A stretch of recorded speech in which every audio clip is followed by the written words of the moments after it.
मिलाकर और सिर्फ महाराज की जरूरत थोड़ी नहीं। कुछ सरकार रास्ते में कहते हुए आ रहे थे, कई जगह उन्होंने माइक से कहा क्या चाहते हो, भारत भी बांग्लादेश बन जाए क्या? भाई सरकार के पास इतने भक्त आपके जैसे प्यारे भक्त हैं, जान देने वाले भक्त हैं, अपने आप को समर्पित कर देने वाले भक्त हैं, सरकार को कौन जरूरत था? पैदल चल रहे हैं, पैर में क्या स्थिति है आप देख सकते हो, किस प्रकार से चल रहे हैं। आप समझो किस लिए? सिर्फ भारत में सनातन संस्कृति हिंदुत्व बचा रहे।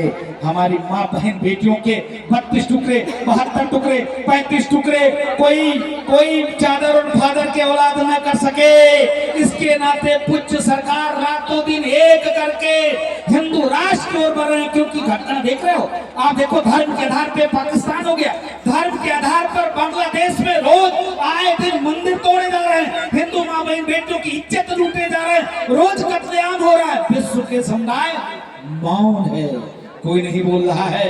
बोलने वाले कौन? ऐसे पूज्य सरकार रोज आए दिन कहते रहते हैं भाई बांग्लादेश में हमारे हिंदू माँ बहन बेटियों की इज्जत लूटा जा रहा है। कब जगोगे भाई?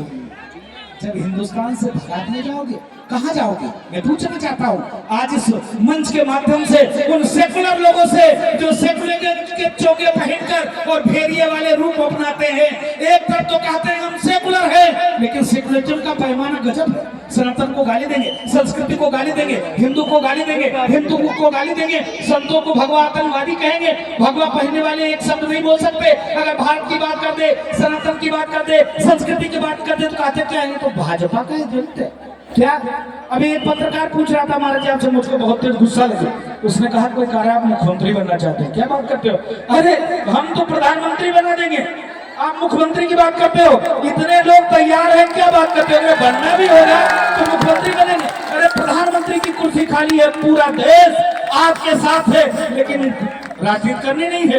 राजनीति तुम लोग करो, क्या दिक्कत है? हमको कोई राजनीति में कोई हस्तक्षेप नहीं करते। पूज्य सरकार राजनीति में कभी हस्तक्षेप नहीं करते, ये सबको आशीर्वाद देते। लेकिन पता नहीं क्यों लोगों को पेट में दर्द होता है, तकलीफ होती है। वो कह रहा था, बताओ एक सुअर का औलाद कह रहा था कि अरे यात्रा रोक देगा। अब बताओ उसके बाप का हिंदुस्तान है क्या? उसके बाप का भारत है क्या? यात्रा रोक देगा? अरे 100 पीढ़ी हरामखोर नालायक तुम्हारा मर जाएगा, लेकिन तुम इस यात्रा को नहीं रोक सकते। टंके की चोट पे कहते हैं 140 करोड़। आज भी रास्ते में थे, वो रो रही थी महिला, कौन सा ईसाई स्कूल थी, और वो फोटो खिंचाने के लिए परेशान थी। और पूज्य सरकार ने कहा, पूज्य सरकार ने कहा तुम सनातन के बारे में पढ़ाती हो कि नहीं? उसने कहा हाँ गुरुदेव। आप बताओ, इस प्रकार से भारत सनातन संस्कृति वाला देश है, संतों का देश है, ऋषि मुनि महात्माओं का देश है, चादर फादर का देश नहीं है। जिस प्रकार से भारत की संस्कृति को तोड़ने का प्रयास चला है, जिस प्रकार से संतों का अपमान करने का कार्य चला है, जिस प्रकार से 2047 तक भारत को इस्लामी राष्ट्र बनाने का कुचक्कर चला है। बताओ सदन में कुछ ओवैसी भाई बोलते हैं, टी राजा साहब मौजूद है, उनको छठी की दूध याद दिला देते हैं। बताओ वो की राजा साहब ने कहा अरे दम हो तो आमने सामने मुकाबला करो। ये किधरों जैसे सदन में तुम बताते हो जय फिलिस्तीन। तुम्हारे बाप दादा हिंदुस्तान में खाते हैं, संस्कृति हिंदुस्तान की, पानी हिंदुस्तान की, माटी हिंदुस्तान की, भोजन हिंदुस्तान का, वो गाते हो अब्बा जान का। दम हो तो सामने दम हो तो सामने आओ, दम हो तो सामने आओ। ऐसे राजा साहब बोलते हैं, इसलिए बोलते हैं। अब बताओ, अब पूज्य सरकार ने यह कहा कि भाई वंदे मातरम बोलना पड़ेगा।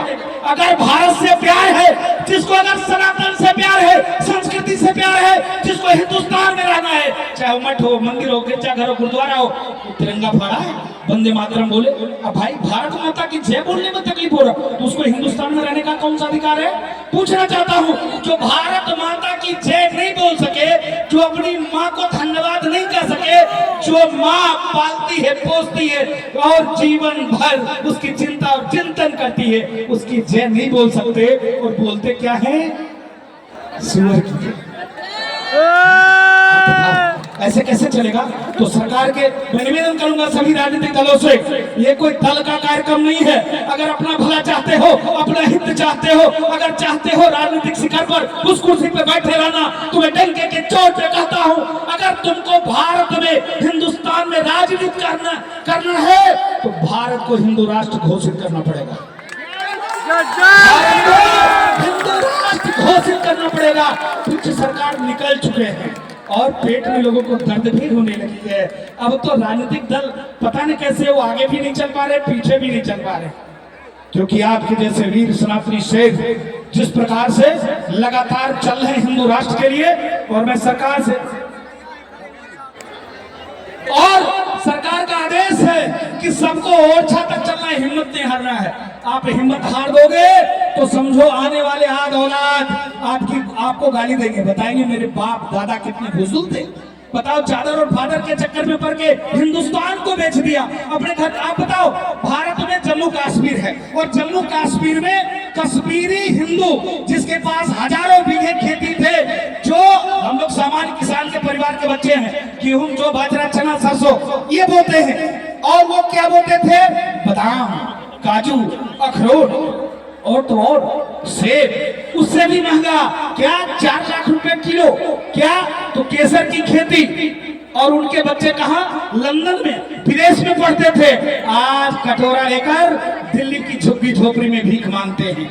उन्होंने सनातन को छोड़ा, संस्कृति से लगाव नहीं रखा। उन्होंने कहा क्या मतलब है ये बाबाओं के पास जाने का, मंदिर में जाने का क्या मतलब है? आज उनके आद औलाद गाली दे रहे हैं। इसके नाते सचेत हो जाइए, चेत जाइए। अगर भारत में सुरक्षित रहना है तो भारत को हिंदू राष्ट्र बनाना पड़ेगा। क्या भारत को?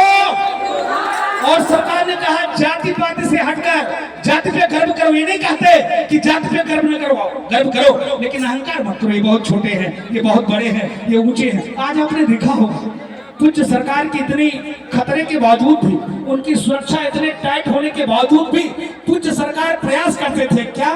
जो गिरिवासी है, वनवासी है, जो एकदम नीचे तबका का व्यक्ति है, उसको सीधे गले लगाते थे और संतों को कहते थे बाबा थोड़ा सा पीछे हो जाओ, इसको आशीर्वाद देते चलो, क्योंकि यही हमारी रीढ़ है, यही हिंदुस्तान की जान और शान और पहचान है। सरकार के पास कोई भेदभाव नहीं है। राजनीतिक दलों के नेताओं, कान खोल कर सुन लो। फिर मैं कहता हूं इस बागेश्वर सरकार के मंच से, अगर भारत में राजनीति करना है तो अब भारत को हिंदू राष्ट्र बनाना पड़ेगा। वंदे मातरम, जय श्री राम, श्री हनुमान जी महाराज की जय।